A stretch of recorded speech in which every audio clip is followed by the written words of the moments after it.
Let's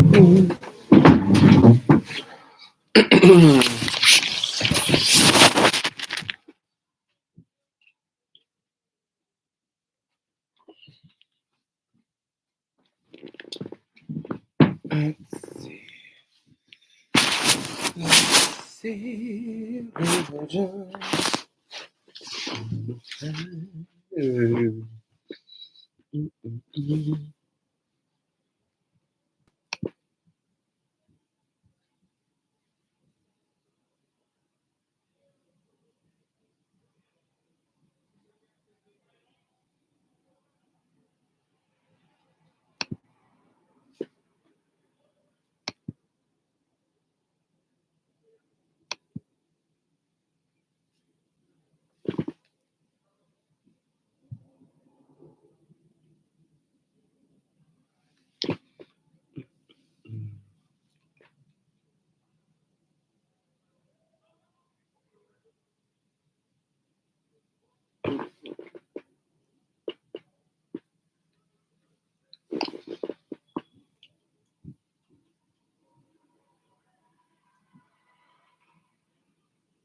Who's just joining in?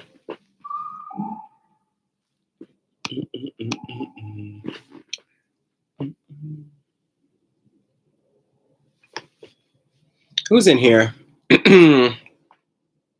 I see someone's afoot. Listen, I don't know what it is, girl. Look, I set a time and niggas don't pull up. You already know how it is, auntie. I already know now. I got your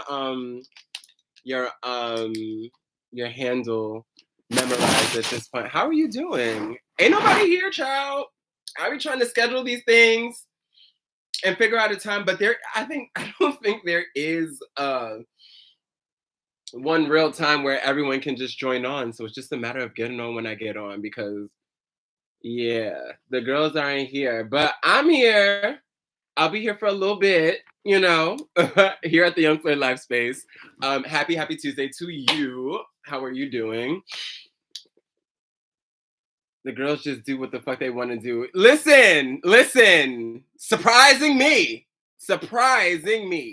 I did all this work to migrate to a new platform. Listen, don't get me singing my sob stories. But look, it is what it is. And I still, don't have my live capabilities on the Yungfleur. So it's all good. I mean, on the Instagram. So it's all good. We're here. And we're going to make it work. I know people are going to pull up at some point. I just got to promote more. But the thing is, editing this thing is difficult, especially doing it at the end of like the whole night and things. You know what I mean? What am I even saying right now? But I did want to get on and possibly talk. I don't know. I'll see. If some more people join on, then maybe I'll keep it going. Exactly. That's my point. That's what I was trying to tell somebody else before who was like, they feel crazy because every time they get on, like no one really gets on. And I'm like, yeah, girl, but like it's also an opportunity for you to like, you can like one thing that I would do sometimes, especially like when I'm like in it and I've got the energy, is like just record certain things I want to say on camera that I can like edit on here. But it never works out because I be smoking and I be doing all types of other things, and then y'all be getting me distracted. And by the time I look back at these things, I'm like, there's so much going on. I can barely edit. But it's all good. But I did want to talk about some things while we're here, you know what I mean? Because you already know how it is. Once we finish our like little private kiki is when like everyone's gonna be on like, oh, you're leaving so soon. It's whatever. But I did want to get your opinion real quick while I have you here on that Cult Gaia collab. Like, what did you think about the Cult Gaia gap? Because it seemed like you were into it. It seemed like you were feeling it for a little bit. I think it's interesting that Gap, this latest set of partnerships that they've been doing have been quite, I don't know, Mad Happy and Doen. Don't I'm familiar with Mad Happy, and that's only because I have been seeing their stuff along like Howard Street in the city. I think they had a pop-up somewhere nearby. Excuse me. I thought it was a Korean brand. Something about the way it was written, like Mad Happy. What the fuck does that even mean? And then like the all caps, I swore it was like a Korean brand. And then I would walk past the shop and I didn't really know, like you couldn't really tell what they sold from the outside. But then I guess it was like hats or something is what they're known for first and foremost. I may be wrong. But they're definitely like they do a hat thing. Like they're known for making hats. Hi to whoever just joined in on the Yungfleur Live Space as well. Welcome, I'm Yungfleur, we are live. But yeah, so Gap has been working at they worked with Mad Happy and then they worked with this women's wear brand named Doen.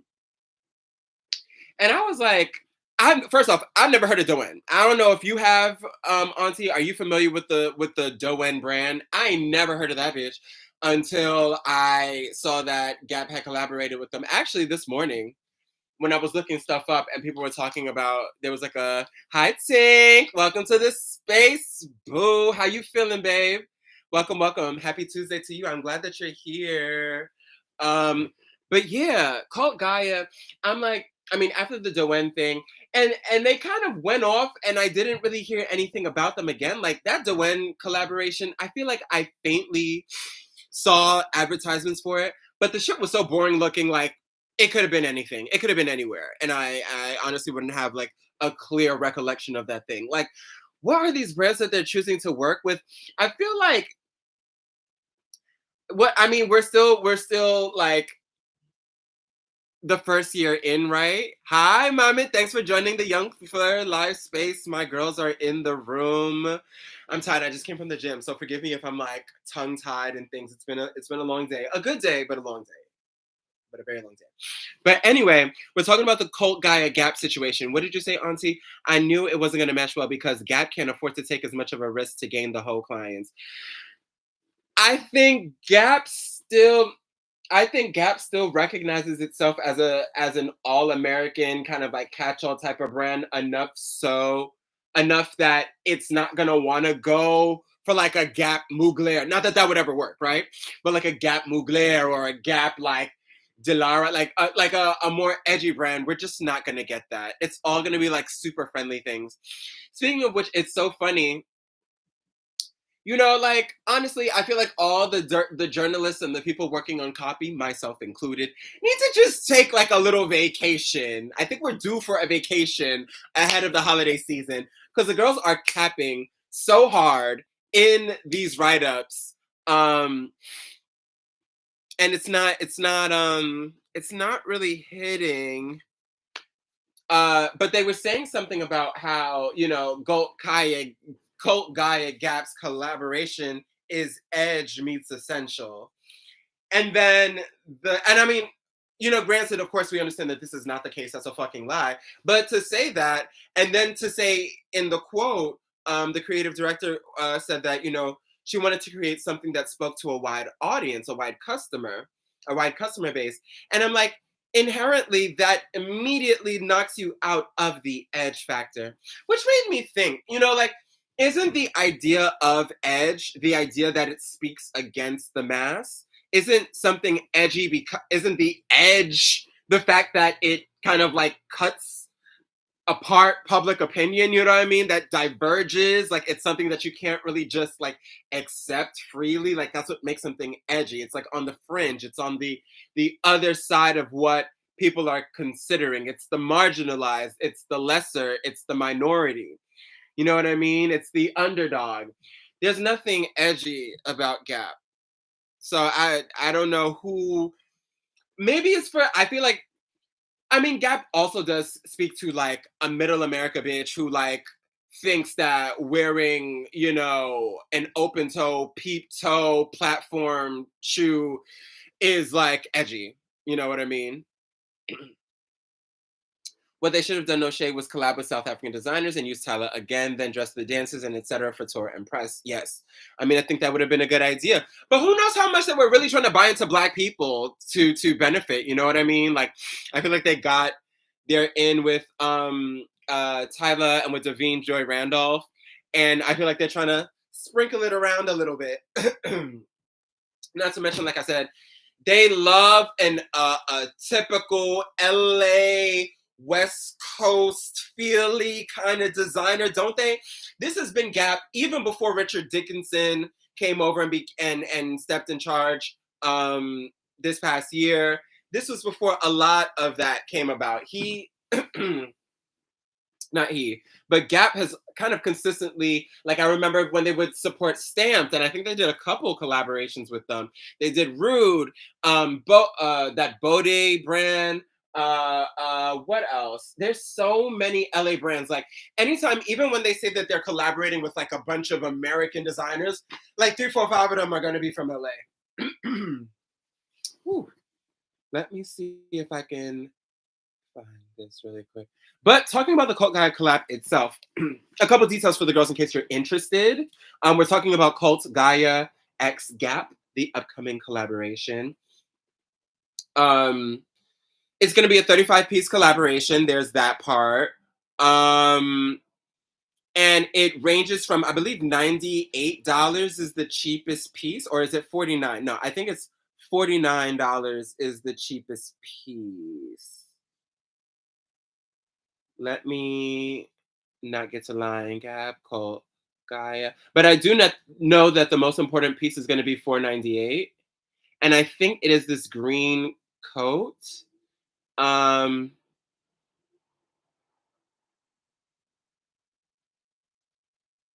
Okay, so the baseball cap is going to be the cheapest piece, $35. Going up to crop logo sweatshirts, about $78. A vegan fur coat is $328, and then that other jacket is $498. So of course, outerwear is topping it out. They got a little denim bustier moment. There's like denim moments in there, but it's like, girl, y'all think y'all edgy because you put you set the buttons up on the jacket diagonally. Like, we're gonna need a little bit more of this. Tina Kuniki, gorgeous girl as she is giving me like, not for nothing, like bad bitch at the parent teacher conference. Like that's the baddie mother stepping out of the 4-door SUV. You know what I mean? With the boot. It's really the boot that drives it home for me. It's the booty for me that really just takes me to that, classy mom in the fall. It's very October, November, it's there. And then we've got the asymmetrical denim jacket, which is cool with the gold buttons. I mean, it's cool, but like, this ain't some shit you ain't seen, but like, I don't know. Depending on the pricing, if you don't already own things like this, I would recommend, either look to find it cheaper first. But it could be worth the buy. This is the whole setup with the girls. As I said, edgy meets essential.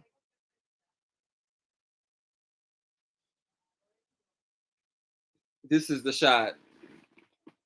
Babe, we have missed the fucking edge. This is the unedgiest situation known to man. And that's all right. That's all right. You know what I mean? Get money, Gap, as long as you are actually getting money. I love how we got like, part of the look was like almost like this Mugler denim dress knock off. Or maybe it's something more within Cult Gaia's language. I don't really look at their stuff that closely to tell. Sorry, I'm blacking all over this thing. But let's take a look here. Let's look a little bit closer at what's going on. So we have the same boring ass asymmetrical jacket. Yeah. And then we've got, Gap. One thing a Gap collection is always going to give you is a white button-up shirt. That's like on the fucking prerequisite. It's like in the contract for them to give you that. So there's gonna be the Gap Cult Gaia white button up, cropped a cropped wide cable knit sweater, in this green color. The olive green is kind of like the defining color for this collection. It's the most poppy of it all, if you can call it a pop. Some cargo pants that are not remarkable to me. Like it just gives like standard shit. And then we see some moments here of like these asymmetrically strapped um pieces.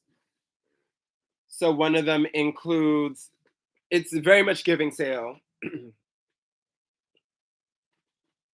So there's this here, and then the jean that they put the little wallet chain on like they were doing something.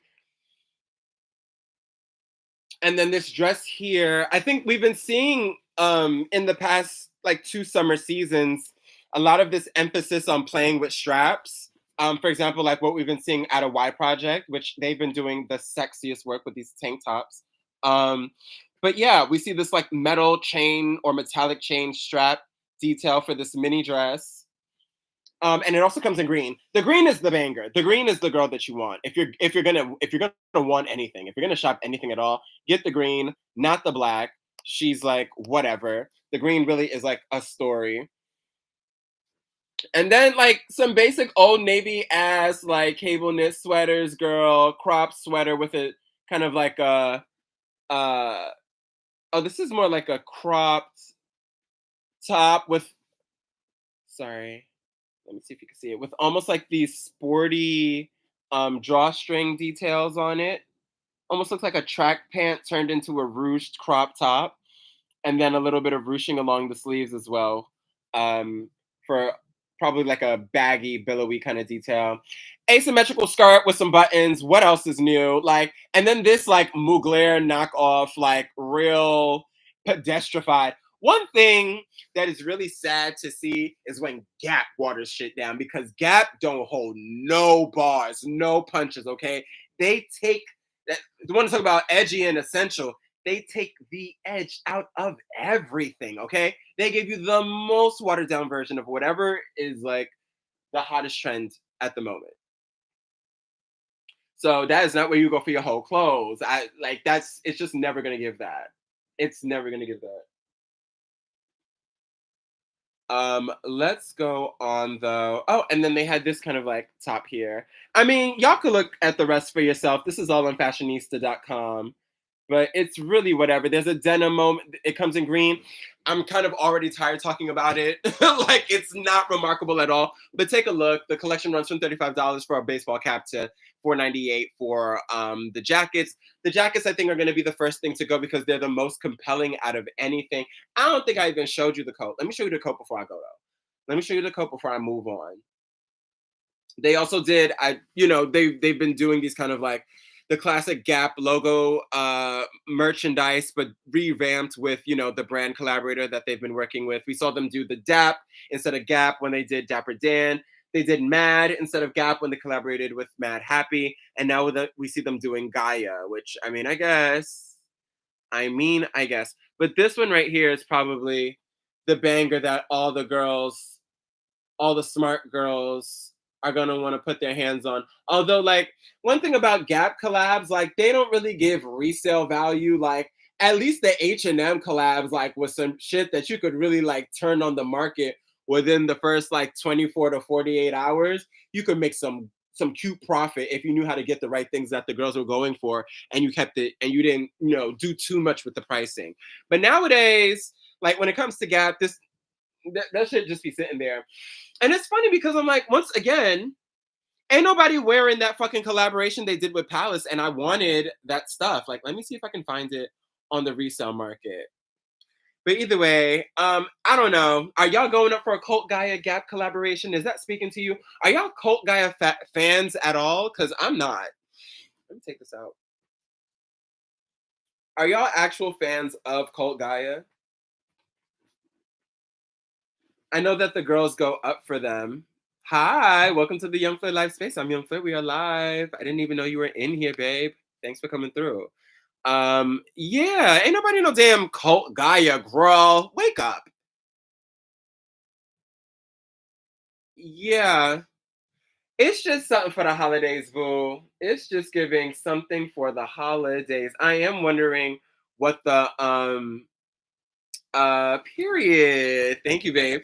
But what was I saying? Yeah, like I think it's just like it's just giving standard build up before the holiday season, right on time. It's given like half of this shit was already figured out before Cole and a motherfucking guy stepped into the room to get the shit signed and put together. You know what I mean? Like it's not really giving any sort of personality. Like it's not really interesting. Like for all that, like you know, it could have just been a Gap branded collab, a Gap branded look or piece or collection, and they could have called it a day. But of course, the press and the PR are part of the thing, right? But yeah, not my thing, not my vibe. And if that's a called guy or girl, girl, I don't know. She's not the worst looking, but not very fun either. Like I like girls who like to live on the edge, like actually live on the edge, like buy one get two free. Yeah, literally, literally. Like I said, I think that's the one that like I think their collabs recently have been this thing where like and I also like I'm curious of like how a lot of these brands, especially fast fashion brands, look at collaborations because more and more like I remember there being a time, maybe it's the taste level and me changing, but I remember there being a period where I would see collaborations, just fast fashion collabs in general, and I'd be like, oh, that's dope, and that's dope, and that's dope, and that's dope from all the different ranges, the tiers of pricing that they have available. Nowadays, it's like there's two or three pieces that are the focal point of the collection, a bunch of other pieces wrapped around those that are like halfway decent. But if you don't get those three grill items, the whole shit is a bust. And then you might as well like get what a t-shirt or a keychain or a cap that will be the lowest price just to say you got something and that you were gang. And then the mid-price range is just a bunch of stuff that's just gonna sit there. Everything in the middle is just shit that sits there. And I don't know what that's about. Like, I feel like that's been a growing thing. It wasn't like that before. Like, not saying that every collaboration or fast fashion collaboration I used to see was just fire all the way through, regardless of the price point or the style or whatever. But it was a lot more spread out. You know what I mean? Like, there were a lot more things to discover. But nowadays, it's like they give the gusto in the campaign. Like, the very first teaser, preview, or whatever that you get from a lot of these projects is the best you're gonna get. I feel like the Peter Doe Banana Republic collaboration was an example of that. Like, I feel like every collaboration I saw this past year, like, name them, okay? They spell out very immediately what's good to get right away in the first couple of images. By the time you're looking for the rest of the rollout to see what's good, if your attention span is long enough to catch it, which is something that I would understand. I'll get back to that point. But if your attention span lasts long enough, by the time you see the rest of what's coming out, you don't care for it. But I can also understand them, brands and marketing agencies adapting to a market that um, is very, very short on the attention span and needs to see the best of what they're gonna get right then and right there. They don't have time for a rollout, a build up. Although I don't know, depending on who you ask, a rollout is still a thing. A properly, laid out, timed out strategy is still, the thing. And I mean the whole idea of strategizing is still, necessary for sure. But people are definitely cutting off the turnaround times in which these assets are going live or the way that they're displaying the information. It's kind of just giving everything all away. And then people are kind of on to the next thing and wondering about the next collaboration. I also understand that a lot of collaborations and projects these days are layering up on each other these days. Fashion Week was such a weird season for me this season because I felt like I haven't felt so much product being sold, even outside of just like fashion, high fashion, capital fashion with an F. But like Beyonce selling everything under the sun, Rihanna dropping everything under the sun, like people that are also like in fashion's kind of network or in its sphere in some way or another with some sort of connection, just spinning products left and right. I just felt, and then, like editors and stylists and other people who are just normally the fashion insiders who just traditionally do their jobs are now becoming models and turning their own collections and doing their own collaborations. So now even the people that are just supposed to be clearing the information for you and making things plain are now just overloading you with even more material. And then some of the other girls are just bullshitting in the journalism anyway and bigging up things that we all know is trash. So it's like, what's the point of even reading into it? What's the next question? I wonder what Samuel Ross is going to do at Zara. Good, good point. Good topic. That was something that I did want to bring up today. I definitely had it on the list. Samuel Ross of A Cold Wall fame is now heading over to Zara to do a multi-year partnership with them. This is immediately off the heels. I just saw your I just saw your comment, Milo. How do I comment on YouTube? My fault. I'm glad you figured it out though, babe. Um, what was I gonna say? Um, this comes straight off the heels of them announcing their collaboration with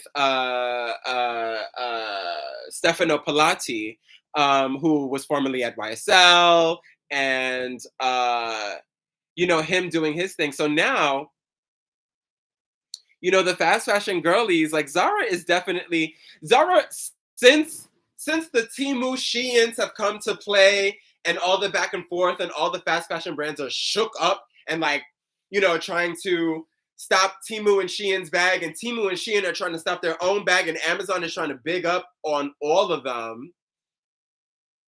Now I feel like Zara has been the one from the beginning that has been like, no, this ain't that. We are not y'all. Like, we don't get down like that. I'm not an H&M. Don't put me with her. Definitely never gave Temu or Shein. They could barely, walk. We don't walk on the same sidewalk. We don't walk on the same side of the street, babe. Like, you girls are down there. Y'all are the bargain basement fast fashion girls, and we're like the real fast fashion girl. And so they did that very early along when things were happening with Zara, were happening with Temu and Shein and stuff like that. And they said how they weren't worried because they're like, I mean, we're not pressed because we literally don't do what y'all do. Like, and more importantly, you bitches don't do what we do, okay? Like, you could never compete with the girls at Inditex, okay? I was trying to remember the parent company. But Zara, yes, has announced their collaboration with Samuel Ross. It's going to be called, I believe, SR. Yeah, it's going to be two different lines, Milo. So Samuel Ross's line is going to be called SR. SR. Let me look up the name, but I believe it's like SR for Zara or SRA, powered by Zara. That's like the full name for it. Yes, it's SR underscore A line. So that's how they're gonna spell it. Ooh, what's this? What the hell is this? Hypebeast always doing stuff. Girl. Yeah. But that's it. Samuel Ross brings his signature utility to Zara with SR underscore A line, launching in early 2025. And I mean, it would make sense for them to do the SR underscore A line because they already have a utility line. And I'm wondering, hopefully, what happens is that they're going to kind of like fold in their utility line. I forget the name of the line. I think it's called Zara Utility or something with utility in it. And so I wonder if they're going to fold in the utility brand and then just make any of the utility related stuff a Samuel Ross collab production. Yeah, Zara Utility is the name of the kind of like sub line that they have that always does like the cargo pants and all that. That's usually under that line. So I feel like it would make sense for them to not compete with themselves and just fold that under. This might be good. I mean, Samuel was really popular for what he did at A Cold Wall until he sold it ultimately. And after that, he took a break from fashion and focused more so on his artistic endeavors. He had a collaboration with Beats, he was a kind of like a consultant for Beats, and was working with, I believe, a furniture company as well, like doing a lot in furniture and architecture, small scale architecture especially. And now he's getting ready to pop out with this line with Zara, and I wonder what has the girl so enticed. I don't know how much the coin is that they're coughing up for this. Um, I mean, utility stuff. It's definitely Samuel's mo. He gets it, and so we may get some interesting stuff. Like it would make sense for brands. Like I think a lot of people have been calling it. I'm thirsty. I'm about to get some water. A lot of people have been calling it with fast fashion brands where like the next level or the next plateau for a lot of these companies is essentially for them to strike out as independent brands in their own right. And we've been seeing a lot of that for a while, like decades now, or over a decade. But it's really starting to mobilize. So, for example, there's H&M with their coastline, which it's so funny because nowadays, whenever I get on the internet and people are talking about costs or costs or whatever you call it, they're like, "Oh, so is this a fast fashion brand or not?" And I'm like, it's so funny. Like this was very much H&M's like snooty older sister for the longest. Coast that what like shortly before, and other stories also popped out. Like I think it was really clear that Coast was like another knockoff, not knockoff, but like fast fashion brand. And now the lines are very blurred.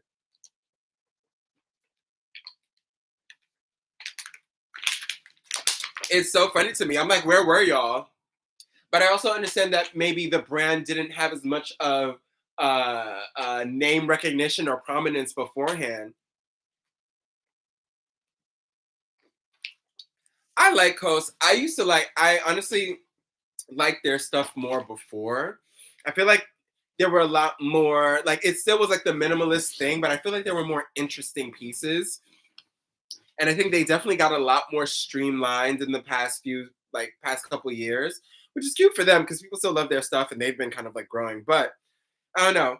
I feel like there were more opportunities for me to find something quirky, excuse me, and real like Euro fashion inspired. And nowadays it's kind of like the same old, same old. And I'm not like a minimalist girl like that. Like I'm not a minimalist at all. Like if I try to do the like button down polo shirt, flat front, khaki whatever, wool pant, little pleated whatever. I can do that for like 2 days, and then I need to bust out in something crazy. I need to be in something crazy. I just need to feel wild out here, stunning. Like yeah, the quiet luxury has left the room with me. I just have these women's pants that fit me so well. Their women's pants are so good. Like brands like that do that like in between kind of boyfriend fit stuff with the like chicer, more like kind of like upscale, like upper tier fast fashion vibe. Their women's pants tend to eat. I notice. Like I've tried on plenty of COS pants, but what sucked is that until very recently, a lot of the wide leg shit that's like been trendy and like is really chic and cute was not available in motherfucking New York. It wasn't available in the US. It was only available in their European markets, which means you couldn't even access it on their US websites. A lot of the styles that you see right now, dead ass, like maybe 4, yeah, like 4, maybe 5 years ago, when I was trying to find these pants on the ground, because one thing about me, I always say I am an on the ground shopper before anything, on the ground before online, analog before the digital. When it comes to shopping, bitch, I want to feel that shit between my, I want to feel that. I want to, I got to do what I got to do. I got to into it. Um, but where was I going with that? Yeah, like you couldn't access it before. Like they just did not have it available. And they did say that they were getting a lot more of a demand, especially from their men clientele, or their men shoppers. I don't know what's correct how, but you know what I mean. We're looking into their pieces there.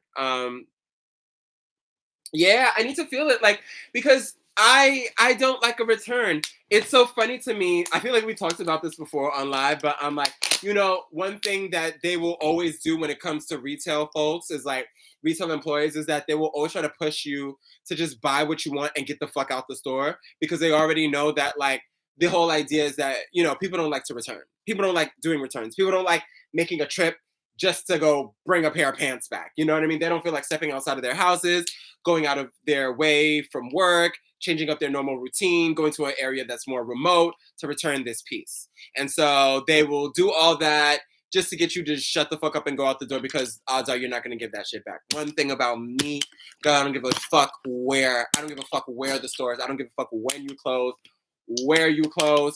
If you give me a motherfucking deadline on when I can return that shit and I feel like returning that shit, oh, it's getting returned by hell and high water.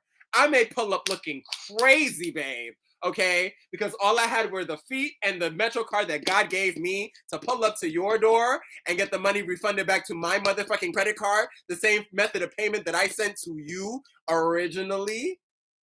But we gonna get that money back, babe. Yeah, we gonna get that money back because what I'm not gonna do is keep something in my house that I don't like to wear, that I'm not gonna wear. My mother was one to never waste a plate. I don't waste a hanger, okay?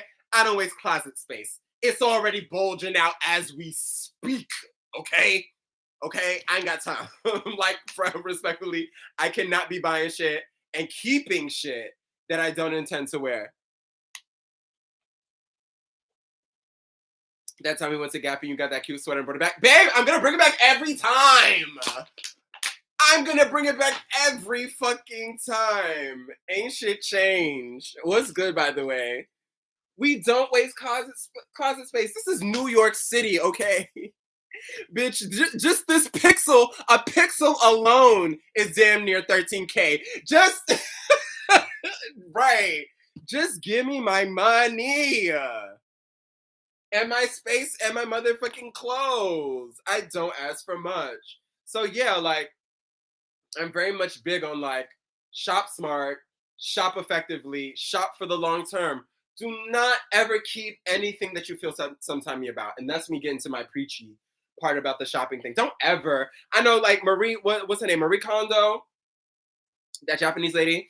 And she's got like the great, kind of like instructional and like book on how to treat pieces and how to accept pieces and how to let pieces go. But for me, I'm just like, certain things are really just simple math. If you sit in there trying to convince yourself in the store how much you should like something, do you really like it? I don't know about you, but when I love some shit, I can't convince myself not to take it. When I find some shit that I really am fucking with and I'm like, nah, like I'm like this is my new best friend. Like I need it up under me. Like and don't let me try it on, babe, because if I try it on and it fits, then I'm trying it on. One thing about me when I shop, I don't know if y'all do this, but anytime I shop, I just pray that shit does not fit. I always pray that there's something wrong with whatever I'm about to try on. The more expensive it is, the more problems I'm praying for, child, because girl, I don't need to be spending this money. But if the shit hits and I can't stop thinking about it, and when I leave the store, it's on my mind and I'm just making up fits with it left and right, like I gotta come back and get it. And the same is inverse. Like if it's not worth it, if it's a fit that I'm like, maybe it'll work with this, or maybe it could work with this, or maybe I can wear it to this one thing. And it's like, okay, girl, you're gonna wear it to that one thing and then put that shit down. Like, don't play yourself.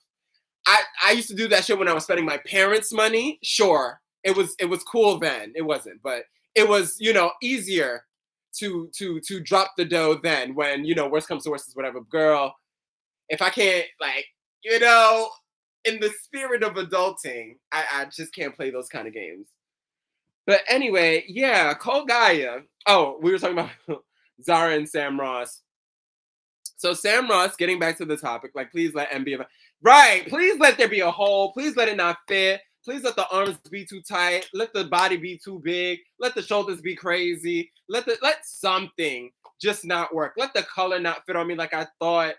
Just whatever you do, don't make me have to leave the store with this bitch, okay? Because I was not calculating this motherfucker in the budget before I stepped inside. Why I stepped in the store? Only God knows. Only God knows why I would step into a store with negative $30 to spend. Like, is that smart? But then, I'm also like, I gotta do the field research. You know what I mean? Like, so it's hard. It's hard when I gotta hit the ground to see what's in the store so I could tell y'all, you know what I mean? And also just have that information down for, my content and just know what the people are doing, what the girls are selling. Even if I think it's hot garbage, I gotta see it in person to actually, verify the heat of the garbage. But yeah, getting back into things. Yeah, I be praying that something just doesn't work out. And then, normally, such as life with me, it fits fucking amazing. My ass looks crazy, my body looks good, the titties is sitting or something. And here I go, having to, swipe that good old whatever. And send myself and the bills into a further extended wait time. But anyway, I think that it's interesting that Sam Ross and Stefano Pilati are out. I I don't know if Stefano's collection has dropped yet, but I am curious to see it. I feel like I might be into some things from there because like like I said this before when I announced Stefano's collaboration in my last live. Oh, hold on. The collection. Y'all wanna do a little peruse together? Let's do a little peruse. Let's look at the collection together, shall we? I want to look at the Stefano Pilati collection because I did not know it was out. Not this. Maybe I'll like something. Maybe I'll cop something. Y'all want to look with me?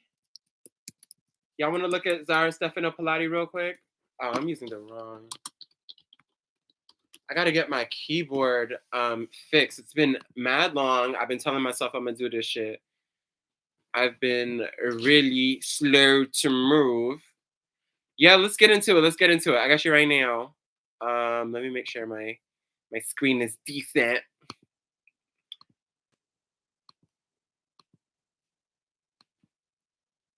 It's so boring to me. You think so, Auntie? Don't say that. Don't say that. I'm sharing with y'all. Y'all see it? Okay, cool. We looking together. Let's go. All right. All right. Immediately. Immediately. Ooh, love a tall boot. Love a tall boot. And Stefano's one of them queens. He's one of them queens. He loves a coochie high boot. So he's gonna give that. Although this toe is what is this? What is this? What is this? I guess it's supposed to I don't know what it's supposed to give, but the I guess it's supposed to be like Child, I'm over here guessing. I guess it's supposed to be like a ballerina shoe. The ballet trend is still here. Um, Mixed with a taller boot. How does this even look on? And they put our girl Giselle in it like that was gonna do something. God bless her. God bless her. You gotta pull in a heavyweight like Giselle to sell a shoe like this. Cause what?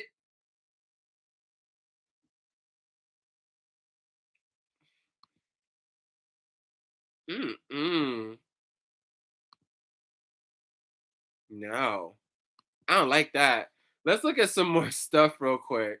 Then there's this little like platform that reminds me of the Ferragamo platforms, but cheaper, I'm guessing. Chunky leather platform, 189 for fall winter. Okay. Um, and then I know I'm like going straight to the shoes when we were talking about the fits, but these square toe shoes, I'm just like, what? Now, Stefano, I love you. I had the highest of hopes for you. But this granny ass shoe, why would you ever? We're not serious here. This isn't real. This isn't, no. There's just no way. There's just no way, girl. Like a ghillie boot. What's that Scottish dance group? Right. Very much river dance. Loafers are cute. You know what? These are the loafers that, old girl that's like, real chill to work with will wear. You know what I mean? Like, she's not gonna snitch on you because you stepped out of work to grab you a little whatever, or to smoke real quick because your nigga pulled up with a J. She's not gonna do too much and drag your shit because you pulled up to work 30 minutes late every day for the past like 15 days. Like, and she thinks she's doing something. Hence the loafer. She thinks she's giving you hip, she's giving you fetch.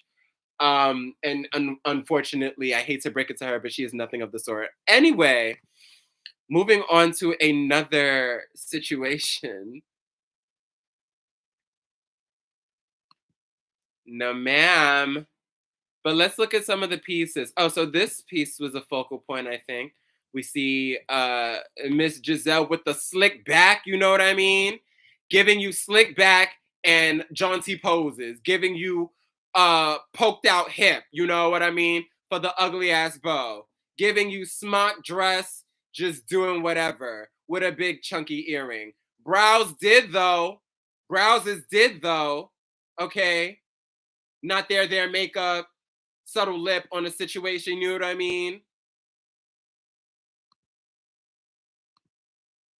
And then I guess it's supposed to be interesting because you got a big gaping hole in the back. Oh, okay. I just feel like this is going to be very demanding in terms of how it'll fit. These earrings are cute though. I wonder if they belong to this collection. Yeah, this bag dress type thing, it's always tricky, this silhouette to me. Hasidic fish with a stock or stocking, with a sock or stocking. Um, Leather pants. A lot of it is just standard fall Zara fashion du jour, to be honest. There's this like bright print, strawberry pajama top. Hate it. Oh, this is gonna go on sale so quick and fast. Oh, and then the shoes, and then the shoe, and then we have the shoe. Stefano, baby. Stefano, my dear. And then they're gonna ruffle the collar on top. And then they're gonna ruffle the fucking collar. I'm like, were the numbers showing that this is what is this what the market research was bringing Zara? Are there different colors? By God's grace, I hope not. But we see a black. I think this is a strawberry print as well. Jesus, burn it. Strawberry blazer. Not for nothing.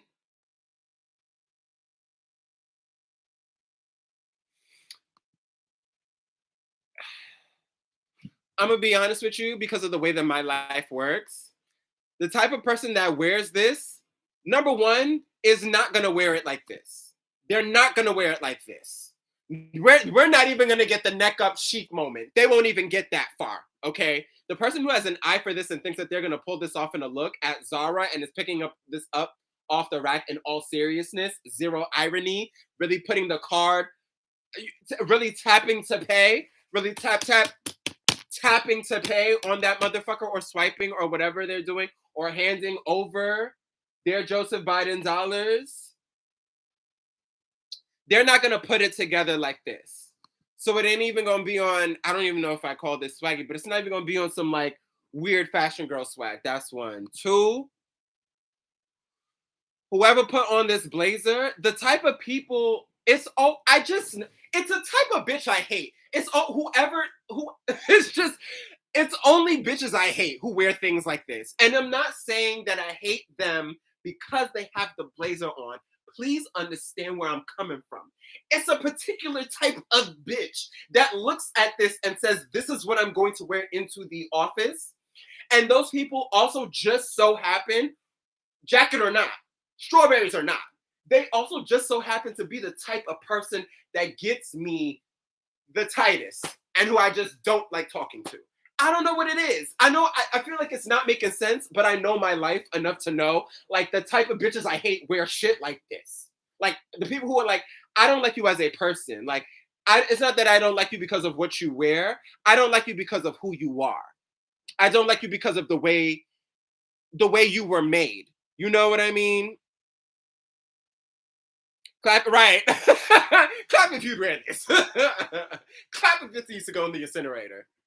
Business casual with jeans and a loafer. Yeah, yeah. I mean, yeah, yeah, yeah, yeah. I mean, girl, you will turn it because like you're a girl who's gonna get how the strawberry thing can go from being like haha funny to haha oh okay work. That's giving me a little interesting quirk to the fit. That's giving me personality. That's giving me like oh like what kind of background, what kind of understanding, what kind of like complex experiences has the girl had that strawberries make sense for a fit, and then they actually did. You know what I mean? Particular types of, people. I don't think that I don't think I don't think that those types of girls are going to be clamoring and banging on the doors of their local Zara to purchase this piece.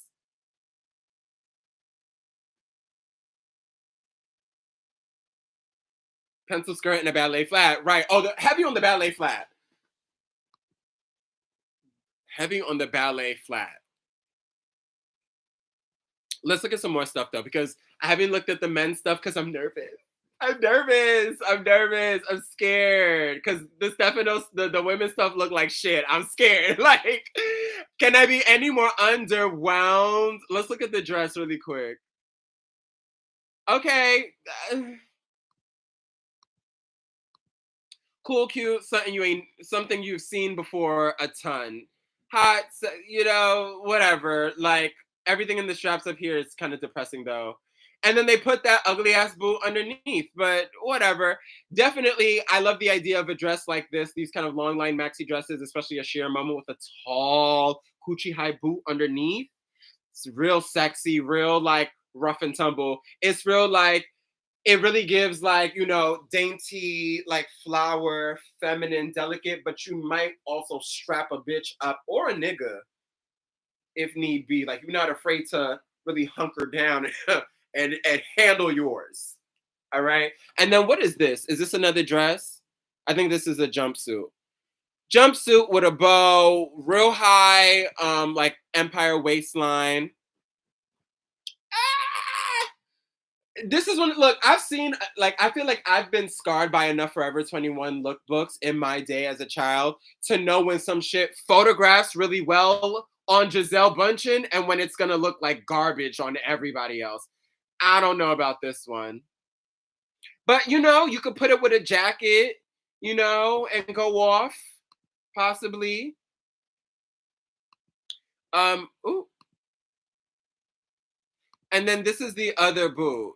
This is the other, and so this one is a more of a suede fabrication. Price, no, but I wouldn't spend $300 at Zara because I could easily spend maybe 360 and get me a good boot that is designer on the cheap, on the knockoff, on the resale tip. If you're a resale girly, like I'm sure most of us are. Um, let's see. I'm really just building up the anticipation to the men's wear. And then it's just t-shirts and pants and things like that, like whatever. Now the men's wear.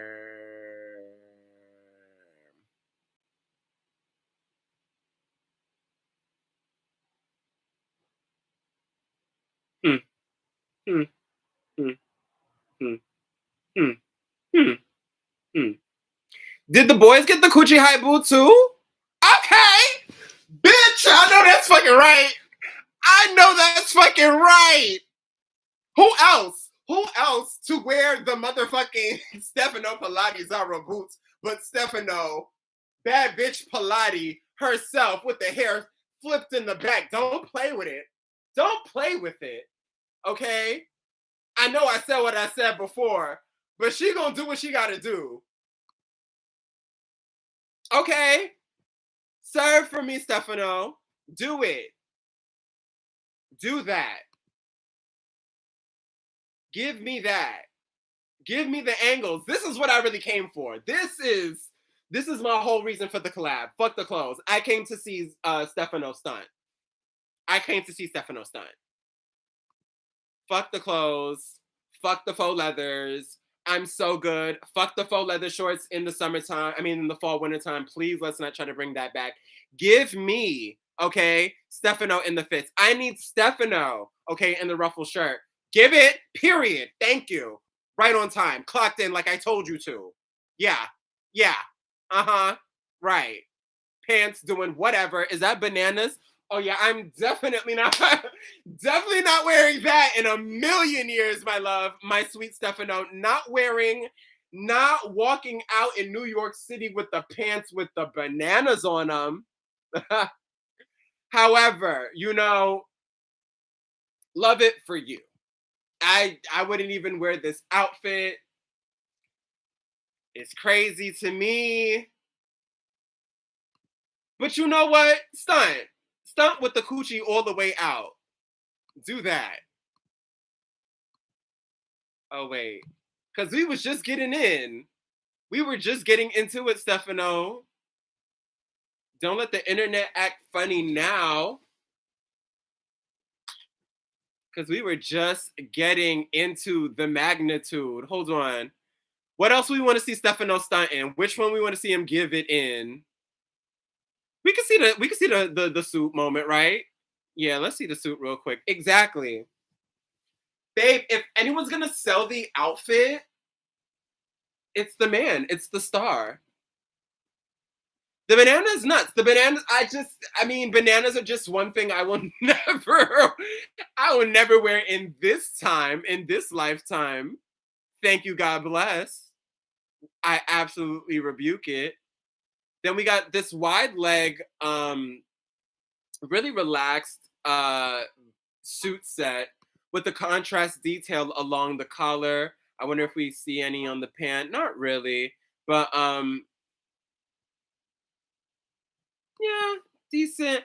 I'm just weary because you already know, once again, like Zara, you go in and you try on these things and it's a different story. Also got this kind of like folded cuff detail along the blazer, which is kind of a nice touch. And I think we see a little bit of that along the back as well. Gives it a little bit of almost like a light military inflection to the blazer. And if you've seen Stefano's past work, he loves a moment like that with a little bit of a military influence. What's this? Is this just okay? What is okay? You better. This is very Stefano to a T. He loves a fishnet. He loves a pinstripe shirt, a wool coat, wide leg wool pant. Like this is all his DNA right here. This is a Stefano fit for Stefano all the way. That suit is good. How much? Hold on. Let me see how much the suit was given, love. Mind you, I'm gonna get back to it. So the suit jacket is 259, pants are 169, bringing you to a total of about what's that? 430.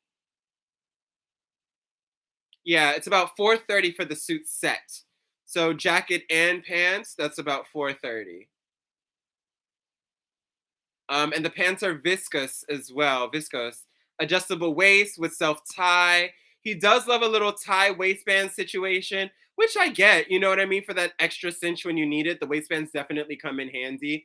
As someone coming from a Ghanaian background, a lot of the times when they'll make custom fits, like they're really good for a waistband, like drawstring moment, just to make things easy. Um, I personally prefer a zipper, you know what I mean? But I'm not mad when a waistband drawstring comes along as well. Um, let's look at this pant. Oh, how much is this pant that he was wearing in the previous look that I showed y'all? Oh, wait a minute. Trying to find it. I just live for this look. 139 on the pants, wide fit pants made of lightweight Italian origin wool. Um, Striped shirt 109, mesh shirt $50. Do not spend $50 on a mesh shirt. I don't have to tell y'all that. It's all whole clothes connoisseurs in this bitch right now on this here evening. So I know I don't have to tell y'all not to go to a motherfucking Zara and spend $50 on a mesh shirt, on a fishnet shirt. Don't do yourself. Don't do yourself. Combination coat, $349. It's a relaxed fit coat made of wool blend fabric, notched lapel collar and long sleeves, welt pockets and hip at an interior pocket, self belt at waist, central back vent at back hem, and a front hidden button closure. Love that funnel neck detail over there, that notched lapel collar. Yeah. And then we got this like patchwork top stitch cardigan, which is also interesting. So all the that the decent stuff is clocking in at about 100 plus 109. I see what they were going for here, and this is absolutely a Zarified version of something that could have been a lot better done if you paid more money. So I personally wouldn't do this. Like, honestly, I know it's like, ugh, but like you would be better off making something like this yourself, and it would probably look more expensive and or at least look cooler. Let me see this. I'm literally just like mini shopping which I want. And then we've got this metallic sweater. Sunglasses are a vibe though. The sunglasses are clearly the main draw. And here we are, $89.90 for rectangular sunglasses with acetate frames. What, like, come on, pose down, pose for me, babe. These jeans, these jeans I might want to get into though. These jeans I might want to know more about. And then what is this jacket? All right, let's see what this is about. Contrasting velvet wash jeans. These I would cop.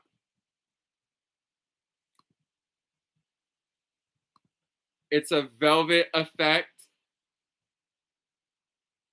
What color even is that?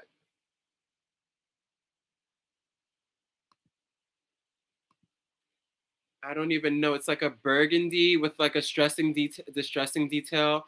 I love the detail with the white the white contrasting seams. And what's happening here along the waistline is kind of cute too. That like almost drop waist situation with the belts. I mean with the pockets on this like diagonal opening. Yeah, I fuck with the wash on here. I might actually see what these are giving in person tomorrow and post about it. I'm gonna go in. I'm gonna do my little hunt tomorrow and see what it's giving. Although it's actually not even available yet. So I think the collection is still even dropping. Let me do some research and see if I can find some of these things in person tomorrow. I will most definitely share with the people on the stories if that will do you some good. But getting back into these sunglasses, a vibe. It's cool. Not my thing though. He loves him a fishnet, these cutout cardigan moments. Interesting collection overall. I would not spend 350 on boots from Zara. It just doesn't make sense to me. Hmm. But that is up to you. That is so up to you. But yeah, that's Zara and Stefano, but we'll see what's coming with Samuel Ross when that collection drops really soon. You know I will be talking about it over here. Speaking of collaborations, speaking of things that are happening, have we seen Diesel's collaboration with Savage X Fenty? What do we think of that?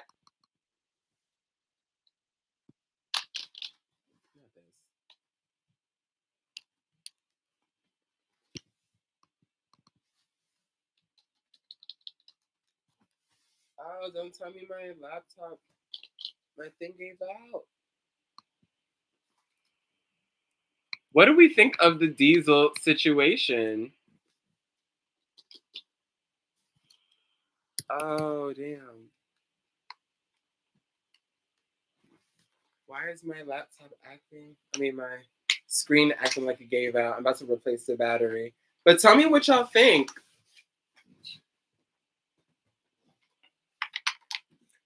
Are you feeling the first few images that dropped? I mean, I'm here for a little Charlie Baltimore Red moment. Y'all know me. Um, babe.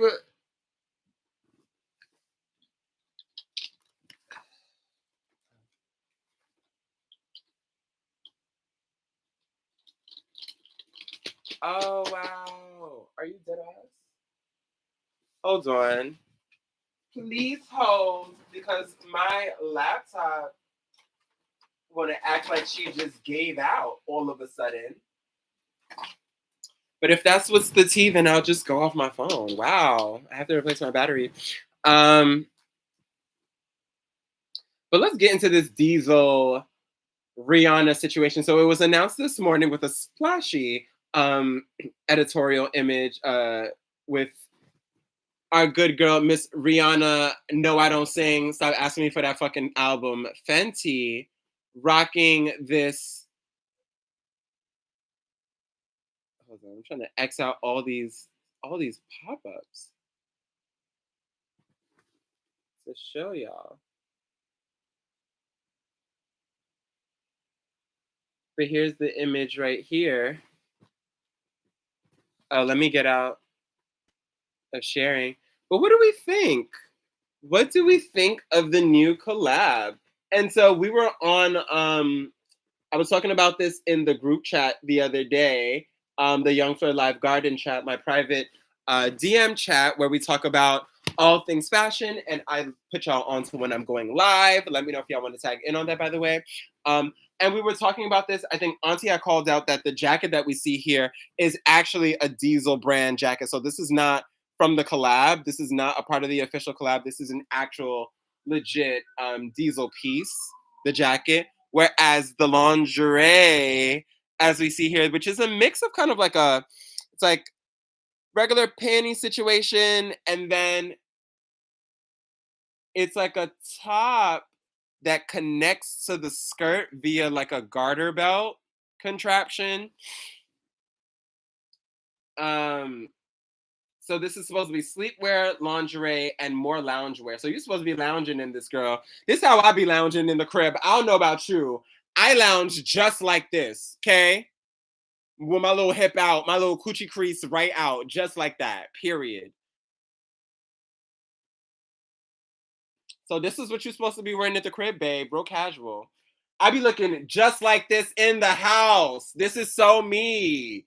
Comfy casual, kick my feet up, light a candle, sip some wine in my Diesel jacket and my my little tie-dye skirt top uh panty contraption set. That's how I give it up. That's how I give it. Like there's no other way to achieve ultimate relaxation than to wear something like this. Post it up. Red wig and all. Red wig included. Duh. Um I mean, she's tearing it up. She's one thing she's gonna do is eat up these pictures, even if you don't know where you're gonna wear what the fuck she got on. She's going to eat it up. The jacket is damn near about like what $1,300 or something, and it's like faux fur, mind you. So please, um, so let's read about it. This is off of Hypebeast that I'm getting the information. Um, First ever Savage X Fenty Diesel collab is here, complete with a red hot assortment of lacy silhouettes. Combination of Fenty's unapologetic body and sex positive ethos with Diesel's iconic visual vocabulary. A delivery of, unisex undergarments. So we're going to be getting men's, women's, and things in between. Dresses. Okay. I'm guessing the dresses are not necessarily going to be just for the home, or I guess dresses to lounge in, and sleepwear. Uh, The duo then unveiled a mood board of sorts of the archival Diesel pieces that informed the delivery, which spanned distressed denim wear and fresh off the runway leather look. So I guess they dropped a mood board with kind of like a preview of the kind of things that we're going to be seeing, but you already knew what to expect. You know, it's going to be a bunch of kind of like distress fabrications, lots of trompe l'oeil, and all of that. I think is going to be employed in this collection. It would be a dope opportunity if they really wanted to build up on the idea of distressing, of them to actually take like really quality pieces, like like French lace, and distress that in a really like clever way, or even denim. Like I'm wondering how they will incorporate the denim, but something is really telling me that they're gonna cop out and just my forehead looks huge. Oh my god. Um, something tells me that they're just gonna cop out and do like diesel printed things, but not actual diesel material for a lot of this. Especially the coolest kind of denim looking things are not gonna be denim. My thing about Fenty X Diesel is, can I wear this in public?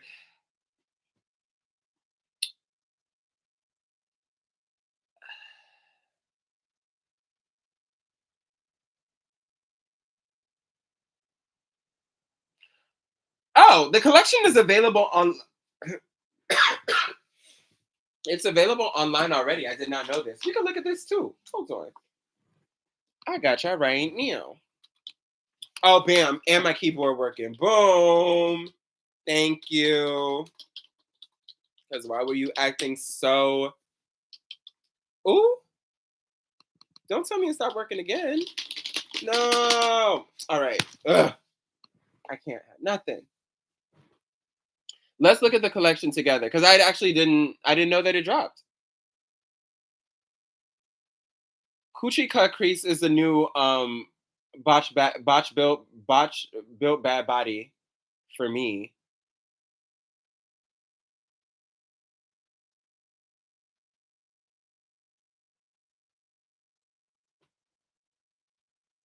This website is about to piss me off. This website is about to piss me off.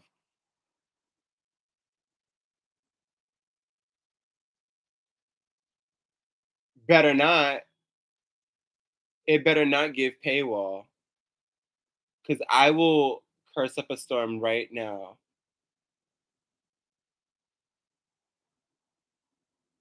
All right, well then fuck you, girl.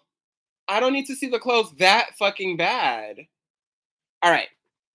It's a cute look. Just wish I had someone worthy to lounge around with. Yeah, it's real specific looks. Like I feel like some of the average niggas, you pull up at some of this and it's like, damn bitch, where are you going?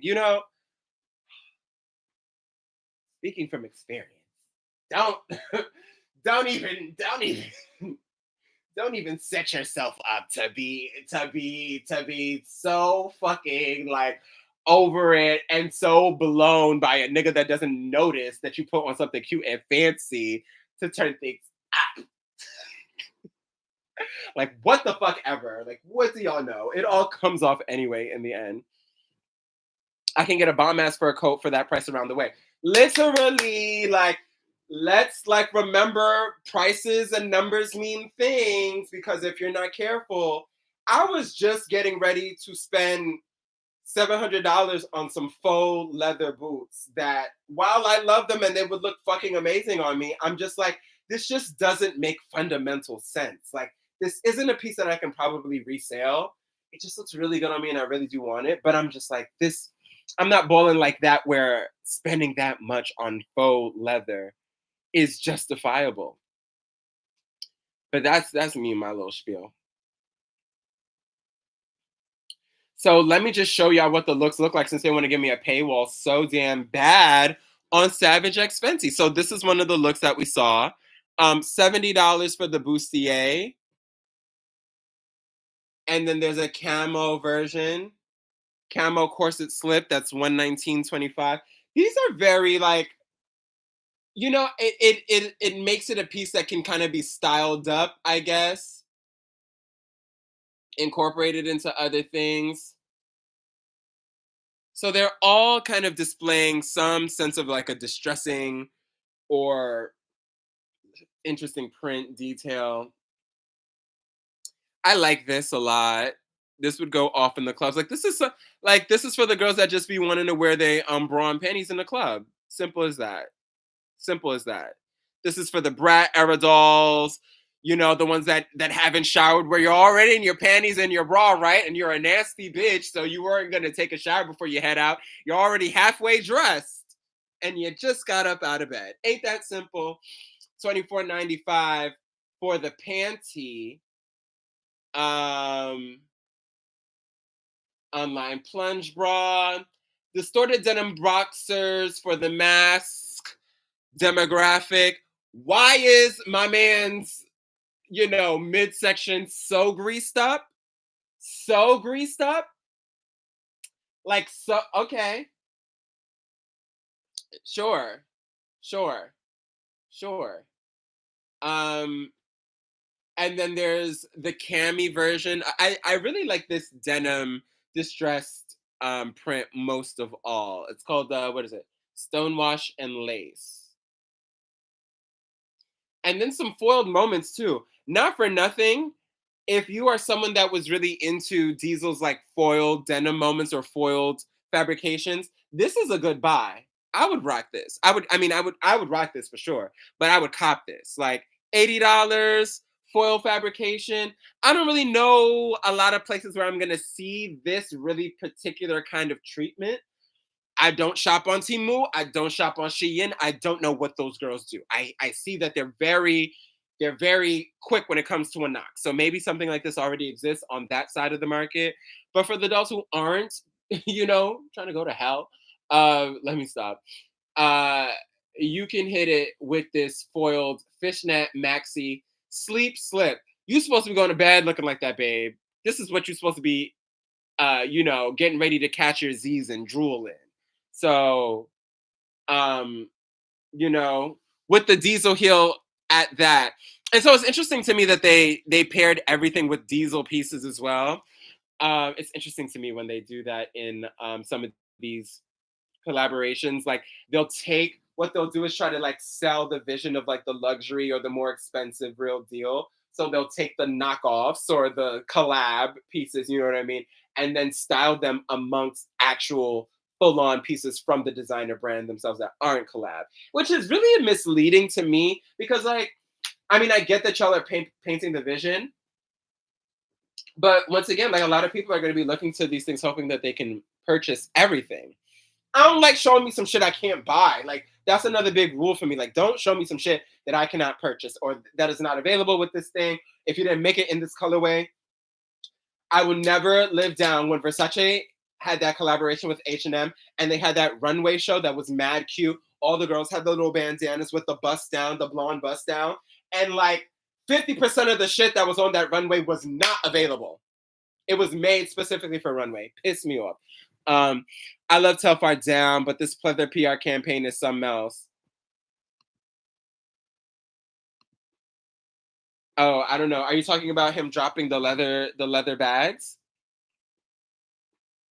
Looking at some more moments at y'all for y'all, just like running down the line. There are more of these faded moments that we're seeing, like even this like printed, faded, although I don't really like that print and how it photographs. But even this one is like a dark denim version. It's kind of hot. I like it. Cute. You know what I mean? You throw on the top and you're already like once again halfway there. 39.95 for the panty. Um $45 for boxes. Jesus Christ. 29.95 for these panties. They just found everyone dark skinned and said, I'ma just lather you up. You know that's their favorite thing to do for us in ecom is slather baby oil on us. Um, I even love this little bit, this little cut up not cut up, but um,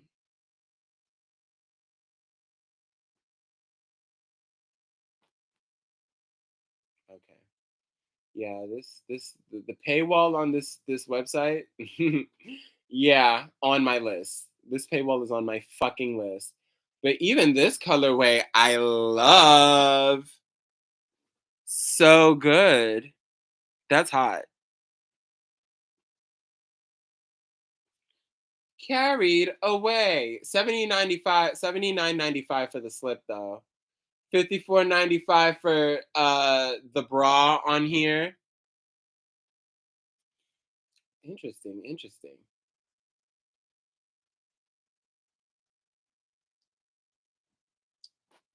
$80 bodysuit for the girls. I mean, I wouldn't necessarily pay for all of it, but definitely the foiled moments I think are worth the purchase. If you're gonna do it. If you're gonna get anything at all. You know what I mean? Interesting, interesting, interesting things happening with these collabs, y'all. Yeah. I personally won't be buying it. Get out. But for the dolls that do, you're more than welcome to send a photo along and let me know how it fits and what you thought. Thank you so much. Um, let's see. What else did I want to talk about today? Uh-uh-uh. It's already an hour and 20 minutes in. I think my last few over here, what I want to talk about is just get y'all hip to where the fuck we are with the designer musical chairs. For all of y'all who maybe missed my earlier intro, happy Tuesday to you. Welcome to the Yungfleur Live space on YouTube. I'm Yungfleur. We are live. We've been talking about some drops. We've been talking about some collabs, seeing what's going on, talking about fashion news lately and things like that. And I wanted to end things today by talking about the designer musical chairs. So just so because I needed to sit down, right, and just take some notes and make sure that I was clear on what the fuck was going on. I might have to pull out the heavy artillery so that we can get on the same fucking page because I just think it's so confusing. Have y'all been paying attention to the fashion week, the fashion brand like move arounds and things that have been happening? Just the pleather rebrand in general and thinking she can sit with the OG price wise. Like, don't play. Listen, I gave up on getting those pleather bags. I can't do it no more. I can't. I bought three. I bought four. I bought four Telfar bags. Gave my mom one, and I was just like, yeah. After those three, I was like, I wanted to hold out and get a purple one or like one or two shades of the purple. But I was like, my nigga, this just is not it. It's not it. Unless I'm gonna get like the small, it's not gonna work. I do want the Telfar carry bags if I could. My only thing is like I don't really like the color. I hope that they'll drop more colors soon, but I've been seeing it, and I mean, aside from the black, whatever that like tan color is, I don't really like it. So hopefully they drop more, and then we'll take a look. If it drops a purple one, you know it will be in my hands ASAP.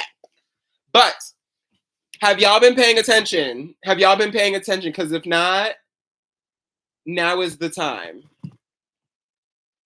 So recent things that have been going on, class, so that I can stay on page with the rest of us. Okay?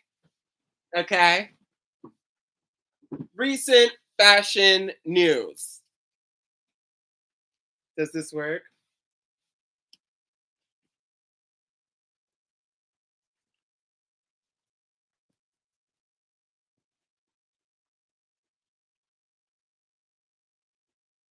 Can y'all read that? Hopefully that's not backwards. Woo! I don't even have to. I don't even have to go backwards. Fashion with flair. Okay, let's get into it. Let's get into it, class, and pay attention. Okay, because I'm only going to do this lesson once tonight. So, right, the latest news. Who is in and who is out? Okay. Okay. All right. So last we left off, Michael Ryder recently got appointed. Child, I'm already fucking this up. I'm already fucking it up. I'm already fucking the lesson plan up. This is why I don't teach. This is why I don't teach. They knew. Okay. So, first of all, Michael Ryder, right? Michael Ryder is in at Celine.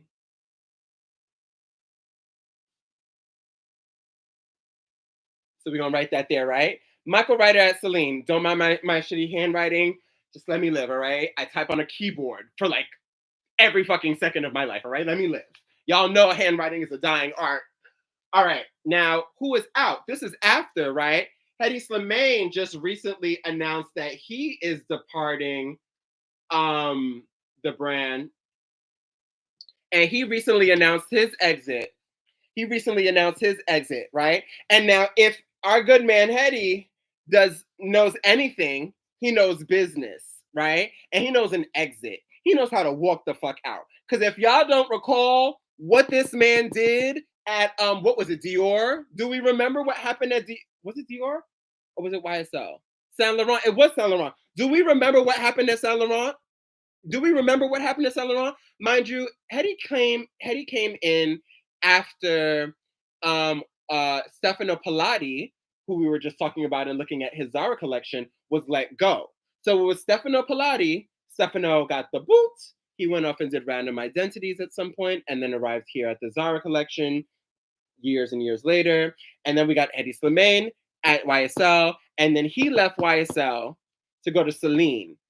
And then Anthony Vaccarello took over from Hedy's space, and he's been there ever since. We've been talking about his collections. Now, what was so clever, okay? Hedy pulled like a Frank Ocean type shit, okay? Do we remember? Stop me if you remember. I won't tell this story if you remember. I'm not going to go on this whole spiel if y'all remember. But what he did was, right? So, Hedy had a non-compete clause, as most designers do. That basically, if you know a non-compete clause, no shade, can y'all thumbs up the live? I really would love, just give me a little bit. I don't ask for much, but if you can thumbs up this, I would really appreciate it. But let's continue here. So, Hedy had a non-compete. And so in a non-compete, what does a non-compete clause normally state? That for a specific, set duration of time following your time working for a company, you will not partner or work for another similar company within that field, or whatever the stipulation state for however long that time period is. So specific to this, the idea is that after Hedy stops designing at YSL, he would not immediately become a creative director for any other brand for a certain number of years, or certain number of quarters, or whatever it was. And so this was already in place before Hedy left. Before he left YSL, this non-compete clause was in place, like they do it for just about every designer. He left. They tried to tell him that they were going to let him out of the non-compete clause. And they were like, oh, you know what? Actually, it's all good. Do what you want. If you want to go work somewhere else, work with another designer, this non-compete clause is just null and void. That's what they wanted to do. Hedy said, oh girl, no. The ink is dry. Oh, I'm not going to compete, and you going to pay me to not compete, because that's the other part of a non-compete clause. Obviously, while this person is not getting bread in other places, it's kind of unfair for you to stop their bag, right? So the idea is that you give them a nice big bag to be like, yo, this is for you to hold it down, for holding it down for us, and not, running off and immediately kind of like, jumping while we're trying to do our transition out of you into another brand. You're already jumping and stealing our thunder, taking our steam, fucking up the transition, fucking up the transfer of power, fucking up the PR and the press. You know what I mean? Hedy said, oh no, we're going to stick into this non-compete clause. I don't give a fuck what you're saying. I'm not going to work, and you are going to pay me. Imagine your job tells you stop working with us, and for a year you don't work for anybody else in fashion for a year, and if you do that, we will give you $10 million as your parting gift, as you do this. Our part, we give you the money. Your part, you stop fucking working and you stay the fuck in the house and do something else. They tried to take that back, and he forced them, and by forced, I mean, he took them to court about it, and they had to give him the fucking money. So they basically got forced to allow him to reinstate the non-compete clause. So he didn't have to work, and they had to pay him, and they could not make him work because they had already signed that deal and offered that in their contract. Crazy, crazy. That's how you get a bag. Ain't got a design, and I get 11 million off rip or 30 or whatever off rip just to not work. Girl, I'll be fighting crazy just to get that shit back too. Fuck you mean? Um, and so he did that. Not only that, he took them to jail because he's not took them to jail. He sued them again because he said that the money that he was making after taxes was not the amount that was agreed upon, which was supposed to be a minimum of about 11 million. And I think, or yeah, like a minimum of a certain amount. And basically, they had to pay him like a little over $10 million on top of all the other things because they were not sticking to their. YSL was real messy on the way that they left. And then the final straw, I'm going to get back to my lesson, but the final straw, Hetty took, Hetty's a photographer. He takes pictures. He loves that rock and roll, black and white, real moody vibe. That's his thing. So Hetty did a lot of photography for YSL. Like he does for Celine right now. If you go to the Celine website, you see that Hetty takes a lot of the images for the campaigns himself. And what happened? I think so after he was done working with them, they used an image of his for some project or some it wasn't, I don't think it was something really big, but I mean, what's big compared to me may not be the same thing as big, that may not be what a huge storied fashion house in Europe considers big. You know what I mean? I mean, we're working with different scales and different means here and different resources. So they used his image for something, and long story short, he was like, "Oh, y'all can't be using my fucking photos for like that was I was taking those photos while I was working for you. I'm not working for you, girl. I don't know you like that. I don't bang with you like that. And no, you're not going to use my fucking photos for free. So take it down or pay me, girl. You don't have the rights to that." YSL said, "Oh, bitch, fuck you and fuck the photo. And not just fuck the photo, because they took the photo down. Fuck all your photos." They wiped their Instagram clean. And at that point, a majority of the content on their page was just Eddie Slimaine's original photography, because it was such an integral part of the campaigns and the marketing was his photo work. And they had that there as kind of like the past era before they were getting ready to bring in Anthony Vaccarello. They took every last motherfucking post out that damn Instagram. They sure did. They said, "Girl, like, honestly, you can kiss my grits." Like, they hated the fuck out of Eddie Slimane. I don't think that he's ever coming back to YSL. That's not happening.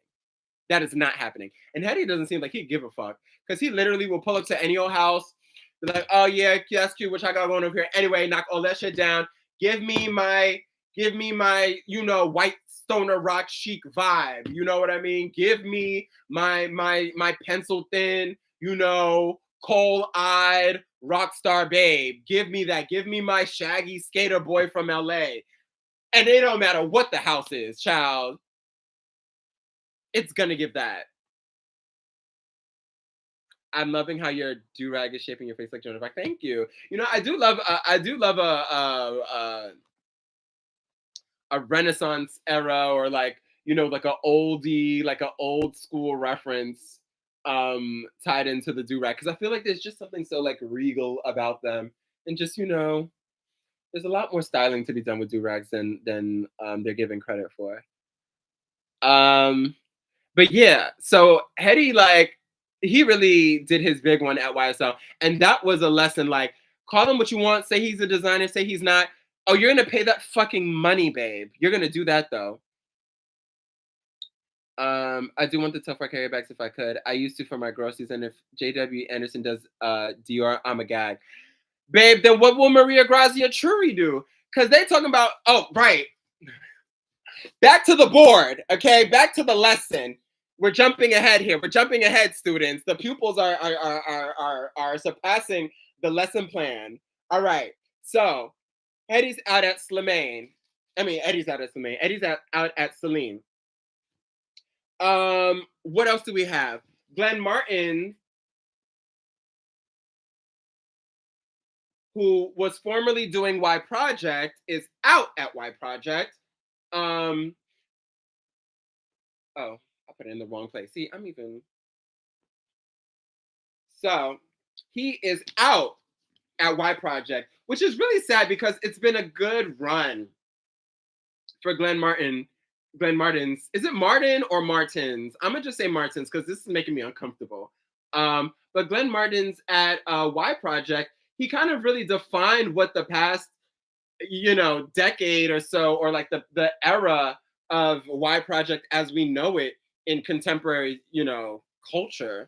So Glenn Martin's at Y Project is really sad, but he is still at Diesel, where I think he's doing an amazing job, and I think it's really a role that is fueling him and his passions, his creative passions, especially when it comes to um, creative direction, manipulating fabrics, really exploring things like that, and creating these like hard hitting, really fun moments that have evolved into these pop cultural moments, which is like a classic Diesel strategy. You know what I mean? They love to go for the pop art, the pop cultural essence of things. So Glenn Martin's out at Y Project, but he's still in at Diesel, right? And then we've got a few other things that are happening.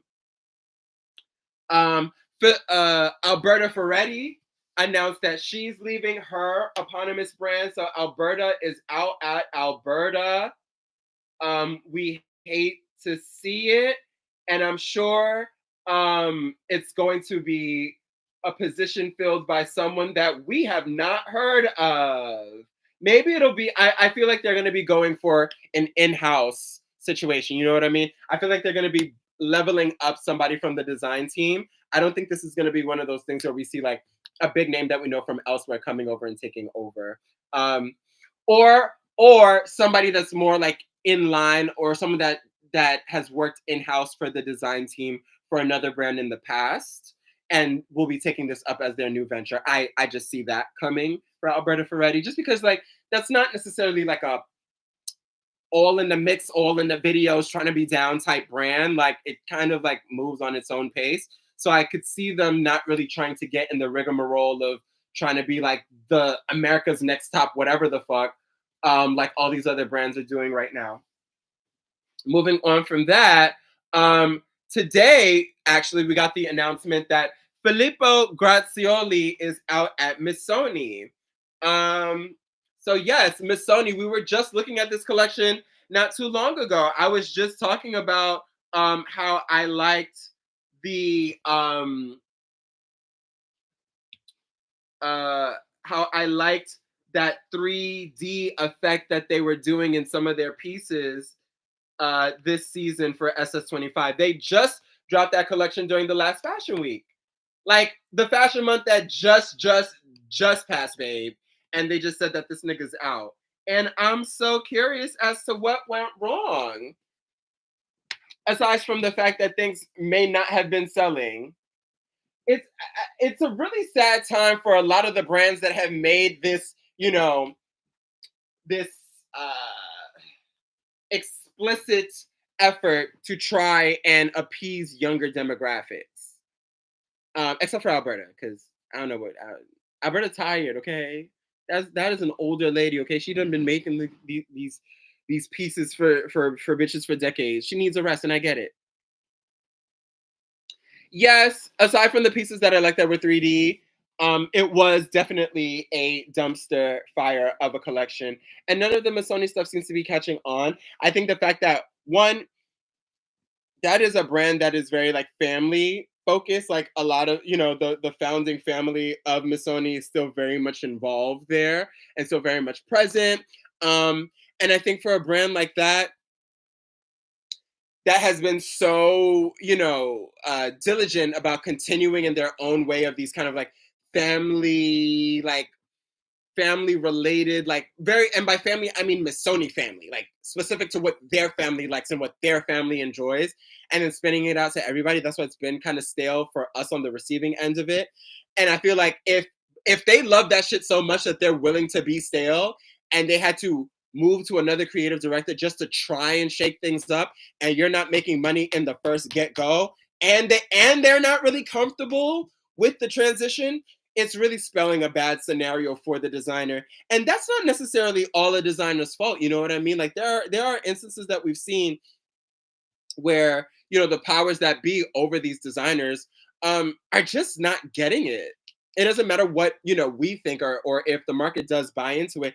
The fact that it's not clicking for them is all the reason why they won't, support. And they be leaving these creative directors out to dry. It's crazy.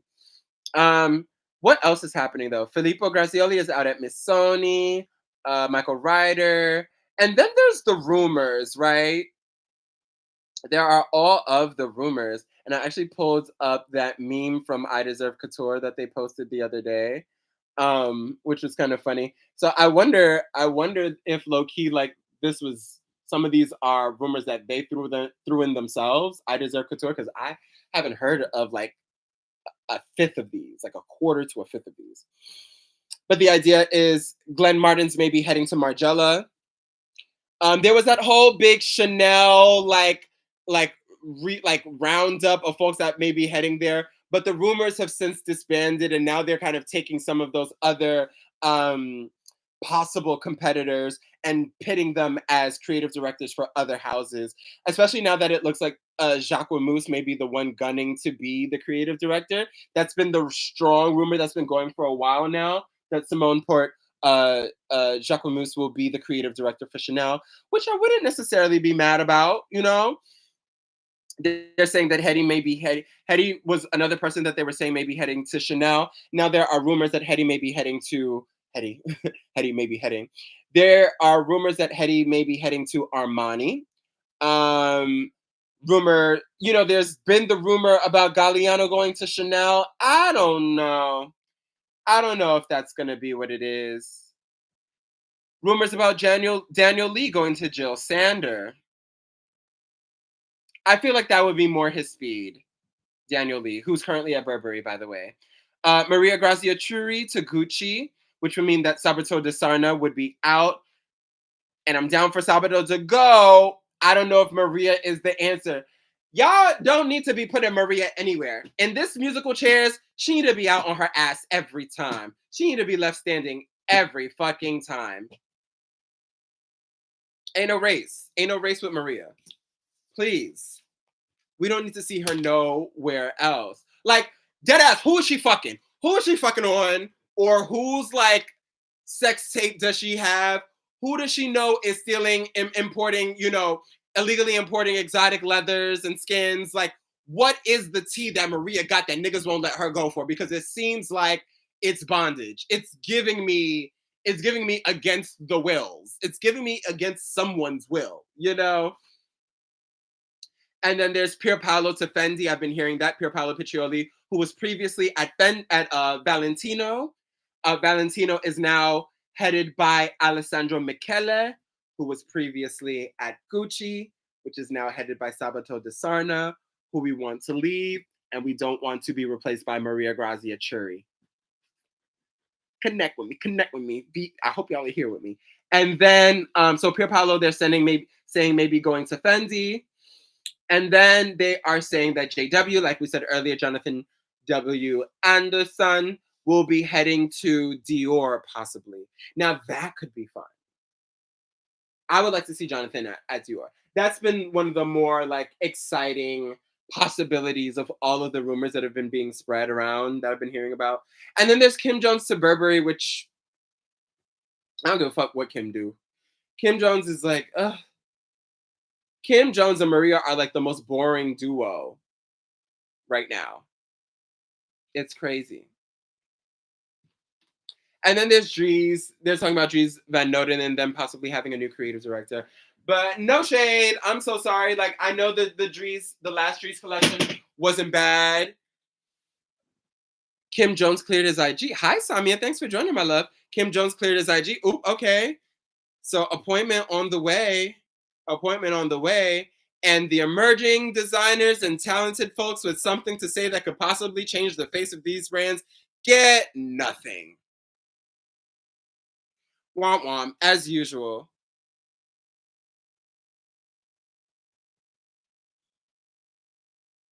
We can't ever win. We can't ever get what we want.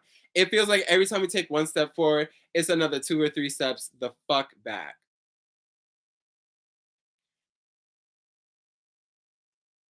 Kim Jones need to step it the fuck up.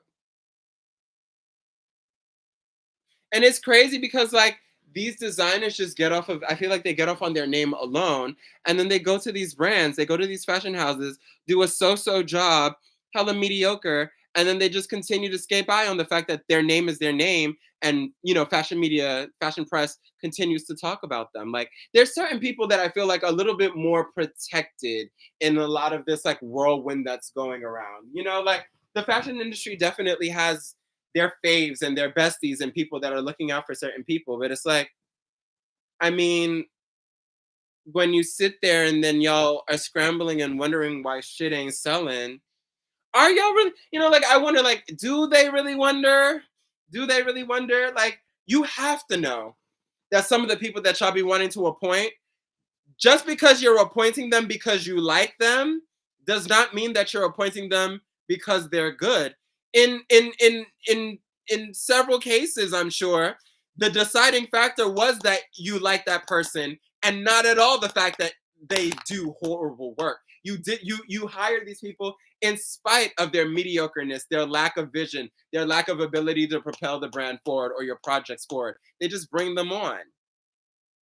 So when things are going crazy and brands are like talking about how shit is a firestorm, like someone has to be sitting there being like, yeah, I knew that was gonna happen. That nigga ain't shit. Like his shit is trash. I already knew it was gonna be trash. Or are they really that delusional? I don't know. I don't know. I don't know.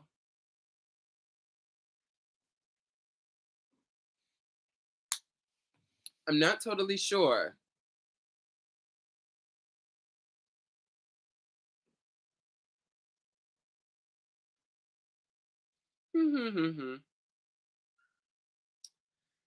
Yep. But I think I'm gonna stop things here, y'all. We've got more to see.